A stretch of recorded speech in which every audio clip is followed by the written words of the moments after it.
Now we'll train on practical recovery room search protocol. What you'll need: a pair of clean gloves, a pen, and the room search checklist. Some things to keep in mind when conducting a room search: be thorough, take your time, check all details slowly, use all of your senses. Don't use bias or preconceived notions, and expect to find contraband. So you want to make sure to take your time while going through the room and not rush yourself. You want to make sure that you explore each detail thoroughly and look for anything that just sticks out. It's very common. So as you can see, there are many easily hid places and things you might not necessarily know are contraband. So tinfoil could be an indicator of heroin use or some form of smoking or anything that deals with heroin. And then you can also be careful to check in the drawers. And when you look through clothing, always be sure to be thorough. Don't just shake it and pat it down. You need to check very carefully in each and every pocket. And then you might find something in the small pockets.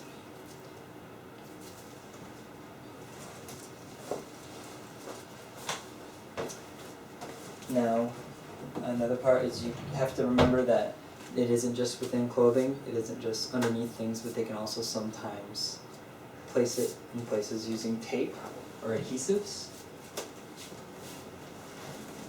on the wall. Sometimes the tape doesn't work.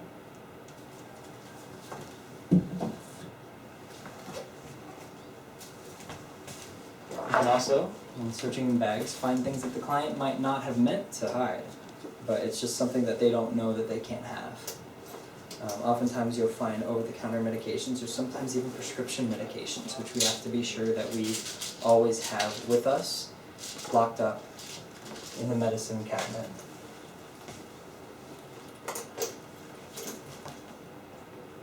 You want to make sure that when you mention using all of your senses, that means sight, sound, smell. So this just looks like a Perrier. You want to make sure to open the bottle and smell it to make sure there's no alcohol inside, or that there could be something else.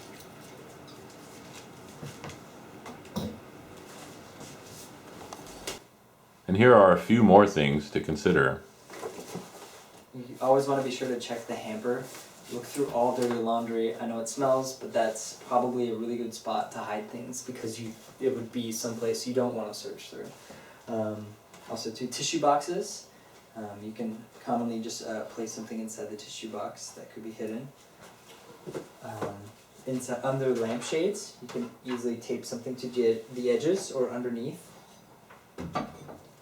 The alarm clock. Clocks, laptops, cell phones, anything with a removable battery, if you can just check it without damaging it, that's good. Just look for tampering.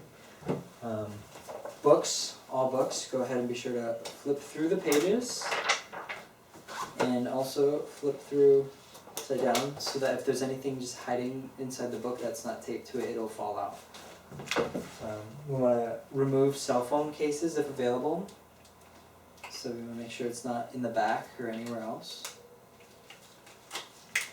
So you want to check through wallets too. You want to go through carefully and look for any pills, medications, powders, or anything on the credit cards too.